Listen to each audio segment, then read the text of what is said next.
മറുപടിയുമായി സഖാഫി രംഗത്ത് വന്നു. അലവി സഖാഫി അയാൾ 3-4 മണിക്കൂർ 4.5 മണിക്കൂറോളം പ്രസംഗിച്ചു. കുറെ അറബി ഇബാറത്തുകളൊക്കെ അവിടുന്ന് ഇവിടുന്നൊക്കെ വായിച്ച് ഈ മാലകളെയൊക്കെ സത്യസമ്പൂർണമാക്കാനും മിനിക്കാനും ശ്രമിച്ചു. പക്ഷെ മിനിക്കാൻ ശ്രമിച്ചത് വെളുക്കാൻ തേച്ചത് പാണ്ടായി എന്ന് പറഞ്ഞതുപോലെ കൂടുതൽ വഷളാവുക ചെയ്തത്. കാരണം ഞാൻ പച്ച മലയാളത്തിൽ സംസാരിച്ചു, സാധാരണക്കാർക്കൊക്കെ മനസ്സിലായി. ഇയാൾ കുറെ എന്തൊക്കെയോ വായിച്ചു, അത് മനസ്സിലായതില്ല. അങ്ങനെ വീണ്ടും അവർക്കിടയിൽ പ്രശ്നമുണ്ടായി. ജാല മുഹമ്മദ് മൗലിദും അതുപോലുള്ള മൗലിദുകളുമൊക്കെ സത്യസമ്പൂർണമാണെന്ന് വരുത്താൻ വേണ്ടി ഇവർ മറുപടി പറഞ്ഞപ്പോ വീണ്ടും നമ്മൾ ഫൈസൽ മുസ്ലിയാരും മുനീർ മദനിയും പോയിട്ട് അവർ സംസാരിച്ചു. അപ്പൊ വീണ്ടും ഈ വിഷയം ഒന്നുകൂടി ചർച്ചയ്ക്ക് വന്നു. ഈ മൗലിദ് ചൊല്ലുന്നവര്, മാല ചൊല്ലുന്നവര് തൗബ ചെയ്ത് മടങ്ങണം, അത്രയും വലിയ കുറ്റമാണെന്ന് മുനീർ മദനി അവർ സമർപ്പിച്ചു. അപ്പോൾ അവിടെ ഈ യൂണിയൻകാരും അവിടുത്തെ ഓട്ടോറിക്ഷക്കാരും അങ്ങാടിയിൽ എപ്പോഴും ഉണ്ടാകുന്ന കുറെ ചെറുപ്പക്കാരെ ടീം കൂടിയിട്ട് മുസ്ലിം ഐക്യവേദി എന്ന് പറഞ്ഞൊരു സംഘടന ഉണ്ടാക്കിയിട്ട് 2 കൂട്ടർക്കും കത്ത് വന്നു. ഒരു കൂട്ടർ പറയുന്നു മൗലിദ് ഓതുന്നത് പുണ്യമാണ്, മാല ചൊല്ലുന്നത് കൂലി കിട്ടുന്നതാണ്. മറ്റൊരു കൂട്ടർ പറയുന്നത് തനിച്ച ബിദാത്താണ്, ഞങ്ങളാകെ അങ്കലാപ്പിലാണ്, അതുകൊണ്ട് ഞങ്ങൾക്കിതൊന്ന് തിരിയണം എന്ന് പറഞ്ഞിട്ടാണ് അവരെന്ത് ചെയ്തത്, ഈ വാദപ്രയോഗത്തിന് കത്ത് തന്നത്. അപ്പൊ AP ഗ്രൂപ്പിന് പല നിരപ്പിൽ ഒഴിഞ്ഞു മാറാൻ നോക്കി. മുജാഹിദ് ബാലുശ്ശേരി ഞങ്ങൾ അങ്ങനെ പറഞ്ഞത്, മറ്റേ മൗലവി ഇങ്ങനെ പറഞ്ഞത്, അതൊക്കെ ചർച്ച ചെയ്യണം. അപ്പൊ ഐക്യവേദിക്കാർ പറഞ്ഞു ഞങ്ങൾക്ക് അതൊന്നും അറിയില്ല, ഞങ്ങൾക്കിപ്പോ വല്ലപ്പുഴയിലുള്ള ചർച്ചാ വിഷയം മാലി മൗലിദാണ്, അതുകൊണ്ട് അതാണ് ഞങ്ങളുടെ വിഷയം എന്ന് പറഞ്ഞ് നിർബന്ധിച്ച് 2 കൂട്ടരെ കൊണ്ടും ആ 2 ഭാഗത്തും പ്രതിനിധികളെ വിളിച്ച് അത് വാദപ്രതിവാദത്തിന് വിഷയമാക്കി. അങ്ങനെ വാദപ്രതിവാദത്തിന് വ്യവസ്ഥയുണ്ടാക്കാൻ വേണ്ടി വല്ലപ്പുഴയിൽ കൂടി വാദപ്രതിവാദം നടന്നില്ല എന്ന് മാത്രമല്ല, ഈ വാദപ്രതിവാദ വ്യവസ്ഥ തന്നെ ഒരു ചെറിയ വാദപ്രതിവാദമായി മാറി. പക്ഷേ മുജാഹിദ് മൗലവിമാരും അതുപോലെ സഖാഫികളും തമ്മിലുള്ള വാദപ്രതിവാദത്തിന് പകരം അവസാനം ഐക്യവേദിക്കാരും മുസ്ലിയാക്കന്മാരും തമ്മിലുള്ള ഒരു ചർച്ചയായിട്ടാണ് അത് കലാശിച്ചത്. എല്ലാ മൗലിദുകളെയും ഒന്നിച്ച് തള്ളിക്കളയുന്ന അവസ്ഥ വരെ അവിടെ ഉണ്ടായി. മാത്രമല്ല ഇവിടുത്തെ സുന്നത്ത് ജമാഅത്തുകാർ അംഗീകരിച്ചിരുന്ന ഒരു മൗലിദായിരുന്നു യഥാർത്ഥത്തിൽ ജാല മുഹമ്മദും സുബ്ഹാന മൗലിദും ഒക്കെ. ഇപ്പൊ അതൊക്കെ തള്ളുന്നുണ്ട്. പക്ഷേ ഈ തള്ളിയിരുന്നതിന്റെ മുമ്പ് അലവി സഖാഫി തന്നെ ജാല മുഹമ്മദിനെയും സുബ്ഹാന മൗലിദും ഒക്കെ പണ്ട് കാലം മുതൽക്കേ സുന്നികൾ അംഗീകരിച്ചു വരുന്നതാണ് എന്ന് പറയുന്ന ഭാഗമാണ് ഇനി നിങ്ങൾ കേൾക്കാൻ പോകുന്നത്. അലവി തന്നെ പറയുന്നത് കേട്ടോളൂ. പൂർവികരായി നമുക്ക് അറിയാം, നമ്മുടെ ഒക്കെ പഴയ കാലത്ത് മുതൽ തന്നെ നിലവിലുള്ളതും പൂർവകാല മുസ്ലിമീങ്ങൾ പാരായണം ചെയ്തുകൊണ്ടിരിക്കുന്നതുമായ മൗലിദുകൾ നമുക്കറിയാം. മങ്കൂസ് മൗലിദ്, ഷറഫല്ലന മൗലിദ്, ജാല മുഹമ്മദ് മൗലിദ്, ഷറഫല്ലന മൗലിദ്, ജാല മുഹമ്മദ് മൗലിദ്, ഷറഫല്ലന മൗലിദ്, ജാല മുഹമ്മദ് മൗലിദ്, ഷറഫല്ലന മൗലിദ്, ജാല മുഹമ്മദ് മൗലിദ്, ഷറഫല്ലന മൗലിദ്, ജാല മുഹമ്മദ് മൗലിദ്, സുബ്ഹാന മൗലിദ്, ബദർ മൗലിദ്, മുഹയ്യദ്ദീൻ മൗലിദ്, റിഫായി മൗലിദ്, നഫീസത്ത് ബീവി മൗലിദ്, ഇങ്ങനെയൊക്കെയുള്ള കുറെ മൗലിദുകൾ പൂർവീകർ അനുവർത്തിച്ചു വരുന്ന, ആചരിച്ചു വരുന്ന മൗലിദുകളുണ്ട്.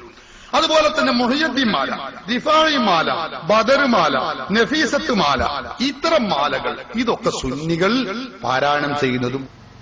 അപ്പൊ ഈ പറഞ്ഞ ജാല മുഹമ്മദും ഷറഫല്ലനാം കുറച്ച് ആവർത്തിച്ചിട്ട് എന്താന്ന് വിചാരിച്ചാല്, ജാല മുഹമ്മദിന് ഇയാൾക്ക് തള്ളിപ്പറയുന്നുണ്ട്, ജാല മുഹമ്മദിന് മുജാഹിദുകൾ പറഞ്ഞ് കൂട്ടിക്കലർത്തി എന്ന് പറയുന്നുണ്ട്. അതുകൊണ്ടാണ് ജാല മുഹമ്മദിന് ഇയാൾ അംഗീകരിച്ചത് ഒന്നുകൂടി നിങ്ങളെ കേൾപ്പിച്ചത്. ഈ അടുത്ത കാലത്ത് ഇയാൾ പ്രസംഗിച്ചതാണ്. അപ്പൊ അന്ന് വല്ലപ്പോഴും എങ്ങനെ ചർച്ച വരുന്നോ, മുജാഹിദുകളുടെ മുമ്പിൽ വെച്ച് ജാല മുഹമ്മദ് തള്ളിപ്പറയേണ്ടി വരുമെന്നോ മുസ്ലിയാർക്ക് അറിഞ്ഞൂടല്ലോ. കാരണം ലൈബ്രറിയുടെ കുറെ ആളവിടെ ഉണ്ട് പറയല്ലാതെ വാസ്തവത്തിൽ അറിയേണ്ട കാര്യം അറിയാൻ കഴിയില്ലല്ലോ. അതുകൊണ്ട് സംഭവിച്ചതാണ്. നേരത്തെ മൂപ്പര് പറഞ്ഞത് മറന്നുപോയി, ജാല മുഹമ്മദിനെ തള്ളേണ്ടി വന്നു. ജാല മുഹമ്മദും ഷറഫല്ലനാവും സുബ്ഹാന മൗലിദും ഒക്കെ ഞങ്ങൾ സുന്നികൾ പണ്ടുകാലം മുതൽക്കേ ചൊല്ലി വരുന്നതാണ്, അംഗീകരിച്ചതാണ് എന്നാണ് അലവി സഖാഫി പറയുന്നത്. പക്ഷേ വല്ലപ്പുഴയിലെത്തിയപ്പോൾ അതാ വല്ലപ്പുഴയിൽ വ്യവസ്ഥ എഴുതാൻ വേണ്ടി മുനീർ മദനിയും അബ്ദുള്ള സുല്ലമിയും മായിൻകുട്ടി സുല്ലമിയും ഷാഫി സലായും ഒക്കെ ഒരു ഭാഗത്തും അപ്പുറത്ത് ആശനിമാരും അലവി സഖാഫിയും ഇരുന്ന് ഈ മുസ്ലിം ഐക്യവേദിയുടെ മധ്യസ്ഥതയിൽ നടക്കുന്ന ആ സംവാദ വ്യവസ്ഥയിലുള്ള ചർച്ച, ആ ചർച്ചക്കിടയതാ വല്ലപ്പുഴയിൽ വെച്ച് അലവി സഖാഫി ജാല മുഹമ്മദ് മൗലിദിനെ തള്ളിപ്പറയുന്നതാണ് ഇനി നിങ്ങൾ കേൾക്കാൻ പോകുന്നത്. കേട്ടോളൂ. അതിനുള്ള ഒരു മൗലിദാണ് ജാല മുഹമ്മദ് മൗലിദ്. ആ മൗലിദിൽ ഇവർ തന്നെ കടത്തിക്കൂട്ടിയിട്ടുണ്ട്. ബദർ ദിവസം 12,000 ആളുകൾ തോറ്റോടി.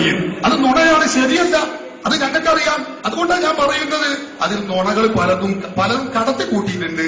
അത് പരിശോധിച്ചിട്ട് വേദിക്കാർ പറഞ്ഞു ഞങ്ങൾ ഇത്രയും കൊടുത്തു, ഇതിലേത് മൗലിദൊക്കെയാണ് അംഗീകരിക്കുക? ഞാൻ പറഞ്ഞു പലതിനും കളവുണ്ട്, കളവുമാണെങ്കിൽ ഞാൻ കാണിച്ചിറപ്പോൾ ഒരു കളവതിലുണ്ട്, ഒരു അബദ്ധത്തിലുണ്ട്, അത് നമുക്ക് അംഗീകരിക്കാൻ കഴിയില്ല. ഞങ്ങൾ പറയുന്നത് അതാണ്.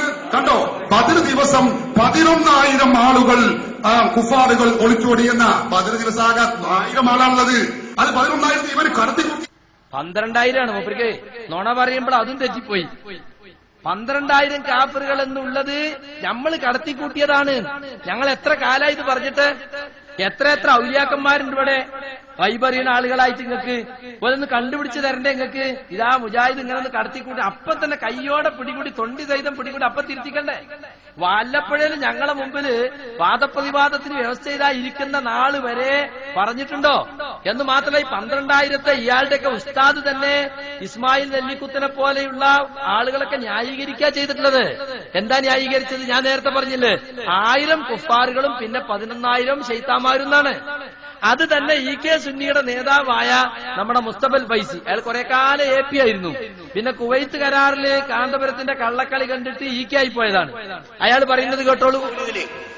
കാണാം, ബദർ ദിവസം 12,000 പേർ അവിശ്വാസികൾ റസൂലുള്ള മണ്ണ് വാരി എറിഞ്ഞപ്പോ 12,000 പേര് ഓടി മറിഞ്ഞു. അവരുടെ 12,000 പേരിന്റെ കണ്ണിലും ആ പൊടിയായി അവര് അന്താളിച്ചു. അവർ ഓടി രക്ഷപ്പെട്ടു, യുദ്ധം വിജയിച്ചു. അപ്പൊ ബദറിൽ ആ 1000 പേരല്ല, പിന്നെ ഇങ്ങനെ 12,000 പേര് ഓടുക എന്നാണ്. ഇത് വെറുതെ ചില സ്ഥലങ്ങളിൽ കുഴപ്പമുണ്ട്. എന്നിട്ട് ഇതിന്റെ പേരിൽ ബദർ മൗലിദ് എതിർക്കുക, അല്ലെങ്കിൽ ജാല മൗലിദ് എതിർക്കുക, ഇതാണ് ചെയ്യുന്നത്.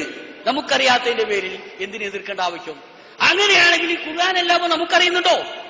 എന്തെല്ലാം ഖുർആൻ എന്തെല്ലാം അർത്ഥങ്ങളാണ് നാം മനസ്സിലാക്കുന്ന അർത്ഥങ്ങളാണോ ഖുർആനിലുള്ള? മനസ്സിലാക്കുന്ന അർത്ഥങ്ങളുടെ അടിസ്ഥാനത്തിലാണോ നിയമങ്ങൾ വരുന്നത്? നമുക്കറിയാത്ത തള്ളി പറയാൻ കഴിയില്ല. അത് വിഡ്ഢികളുടെ സ്വഭാവമാണ്. അപ്പൊ നമുക്കറിയാത്തതാണ് നമ്മൾ തള്ളിപ്പറയുന്നത്, വിഡ്ഢിത്തമാണെന്ന് തള്ളിപ്പറയുന്നത്. 12,000 കുഫാറുകൾ തോറ്റോടിയെന്ന് സത്യം തന്നെയാണ്, തള്ളിപ്പറയുന്ന വിഡ്ഢിയാണ്. അപ്പൊ അലവി തള്ളിപ്പറയുന്നു, അലവി വിഡ്ഢിയാണെന്നാണ് ആര് പറയുന്നത്? ആ മുസ്തഫൽ ഫൈസി പറയുന്നത് 12,000 കുഫാറുകൾ തോറ്റോടിയെന്നത് വിഡ്ഢിത്തമാണ്. മാത്രമല്ല അലവി തക്കാഫിർ തന്നെ ഉസ്താദ് എഴുതിയിട്ടുണ്ട്, സദഖത്തുല്ലാ മൗലവി എഴുതിയിട്ടുണ്ട്. സദഖത്തുല്ലാ മൗലവി വ്യക്തമായി തന്നെ അദ്ദേഹത്തിന്റെ ഫത്വകളിൽ പറഞ്ഞിട്ടുണ്ട്, തെറ്റൊന്നുമല്ല. 11,000 ശൈത്താന്മാരും 1000-ഓളം കുഫാറുകളും. അപ്പൊ കണക്ക് ശരിയായി എന്നാണ്. പക്ഷെ ഇയാൾ പറയുന്നത് എന്താണ്? കടത്തിക്കൂട്ടിയിട്ടുണ്ട്, അബദ്ധമുണ്ട്. എന്നാ ജാല മുഹമ്മദ് മാത്രമാണോ സുഹൃത്തുക്കളെ? എത്രയെത്ര കള്ളക്കഥകൾ വേറെയുമുണ്ട്. മിഅ്റാജിൽ അള്ളാഹുവിന്റെ റസൂല് പോയത് നമ്മളെല്ലാവരും കേട്ടിട്ടുള്ളതാണ്. ഈ നബി സല്ലല്ലാഹു അലൈഹി വസല്ലം 51 52 വയസ്സുള്ളപ്പോ എന്ന് പറഞ്ഞ വഫാത്താകുന്നതിന്റെ ഒരു 10-12 കൊല്ലം മുമ്പ് ആദ്യം നബി സല്ലല്ലാഹു അലൈഹി വസല്ലമയെ മക്കയിൽ നിന്ന് മദീന ഫലസ്തീനിലേക്ക് കൊണ്ടുപോയി, മസ്ജിദുൽ അഖ്സായിലേക്ക്, അവിടുന്ന് ആകാശലോകത്തേക്ക് കൊണ്ടുപോയി. അതിനെ സംബന്ധിച്ച് ഈ ഫാത്തിമ മൗലീദിന്റെ ഒരു കഥ പറയുന്നുണ്ട്. എന്താ കഥ എന്നറിയോ? നബി സല്ലല്ലാഹു അലൈഹി വസല്ലമയ്ക്ക് മിഅ്റാജിൽ പോയപ്പോ സ്വർഗത്തിലുള്ള ഖദീജ ബീവിയുടെ ഭവനം കാണിച്ചു കൊടുത്തു. ഖദീജ ബീവിക്ക് അള്ളാഹു തയ്യാറാക്കി വെച്ചുള്ള സ്വർഗീയ ഭവനം ആര് കാണിച്ചത്? ജിബ്രീല് മുഹമ്മദ് മുസ്തഫ സല്ലല്ലാഹു അലൈഹി വസല്ലം കാണിച്ചു കൊടുത്തത്രേ. ഇത് ഹദീസിനൊന്നുമില്ല കഥയല്ല, ഈ മൗലൂദിലുള്ള കഥയാ. എന്നിട്ട് ആ വീട്ടിന്റെ മുമ്പിൽ ഒരു ആപ്പിൾ മരം ഉണ്ടെന്നാ. അപ്പൊ നല്ല പഴുത്ത് നിൽക്കുന്ന ആപ്പിൾ ഉണ്ട്. അതൊന്നൊരു ആപ്പിൾ പറിച്ചിട്ട് ജിബ്രീൽ റസൂലുള്ളാഹി സ്വല്ലല്ലാഹു അലൈഹി വസല്ലം കൊടുത്തു. ഇത് തിന്നോളൂ, നിങ്ങൾക്കൊരു കുട്ടി ഉണ്ടാകട്ടെ എന്ന് ആശംസിക്കുകയും ചെയ്തു. അങ്ങനെ നബി സല്ലല്ലാഹു അലൈഹി വസല്ലം തിരിച്ചു വന്ന് ഖദീജ ബീവിയുമായി ചേർന്ന് ജീവിച്ചു. അങ്ങനെയാണ് ഖദീജ ബീവി ഫാത്തിമ ബീവിയെ ഗർഭം ധരിച്ചത്. സ്വർഗത്തിലെ ആപ്പിൾ നബി തിന്നതിന് ശേഷം ഭാര്യയുമായി ബന്ധപ്പെട്ടപ്പോൾ ഉണ്ടായ കുട്ടിയാണ് ഫാത്തിമ ബീവി. അപ്പൊ സ്വർഗത്തിലെ ആപ്പിളോട് ഉണ്ടായതാണ്. فلما حملت خديجة بفاطمة وجدت رائحة الجنة 9 أشهر. ഖദീജ ബീവി ഫാത്തിമ ബീവിയെ ഗർഭം ധരിച്ച 9 മാസവും അവർക്ക് സ്വർഗത്തിന്റെ ഗന്ധമുണ്ടായിരുന്നു, സ്വർഗീയ വാസനയുണ്ടായിരുന്നു. ഫലമ്മാ വളഅത്ഹാ ഇന്തഖലത്തി റായത്തു ഇലൈഹ.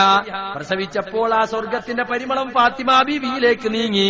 ഫകാന നബി സല്ലല്ലാഹു അലൈഹി വസല്ലം ഇദസ്താഖ ഇലൽ ജന്നത്തി ഖബ്ബലഹാ. റസൂലുള്ളാഹിക്ക് സ്വർഗം കൊള്ളെ ആഗ്രഹം തോന്നിയാൽ അവിടുന്ന് ഫാത്തിമ ബീവിയെ പോയി ചുംബിക്കുമായിരുന്നു. അപ്പൊ സ്വർഗത്തിൽ ആപ്പിൾ നിന്നുകൊണ്ടാണ് ആരുണ്ടായത്? സ്വർഗീയ ഭവനത്തിലെ ആയിഷ ഖദീജ ബീവിന്റെ വീട്ടിന്റെ മുമ്പിൽ കണ്ട ആപ്പിൾ മരത്തുനിന്ന് ആപ്പിൾ പറിച്ചിട്ട് മിറാജിൽ തിന്നിട്ടാണ് ഫാത്തിമ ബീവി ഉണ്ടായത്. എന്നിട്ട് കുറച്ചുകൂടി ഇങ്ങ് വായിച്ചാൽ അതേ മൗലിദിൽ കാണാം, ഫാത്തിമ ഖബല നുബുവത്തി ബി 5 സിനീൻ, നുബുവത്ത് കിട്ടുന്നതിന്റെ 5 കൊല്ലം മുമ്പാണ് അള്ളാഹുവിന്റെ റസൂലിന്റെ മകളായ ഫാത്തിമ ബീവി ജനിച്ചത്. നുബുവത്ത് കിട്ടിയ എത്രാം വയസ്സിലാ? എല്ലാവർക്കും അറിയാം 40-ാം വയസ്സിൽ. അതിന്റെ 5 കൊല്ലം മുമ്പ് പറഞ്ഞാൽ 35-ാം വയസ്സിൽ. അപ്പൊ 51-ാമത്തെയോ 52-ാമത്തെയോ വയസ്സിൽ ആപ്പിൾ നിന്നിട്ട് കുട്ടി ഉണ്ടായതപ്പോഴാ 35-ാം വയസ്സിൽ. ലാ ഹൗല വലാ ഖുവത ഇല്ലാ ബില്ലാഹ്. 35-ാം വയസ്സിൽ തിന്നിട്ട് 51-ാം വയസ്സിൽ ഉണ്ടായിരുന്ന ചേലുണ്ട്. ഇതുകൊണ്ടാണ് ഞങ്ങൾ ഇവരെ പറ്റി ഖുറാഫി എന്ന് പറയുന്നത്.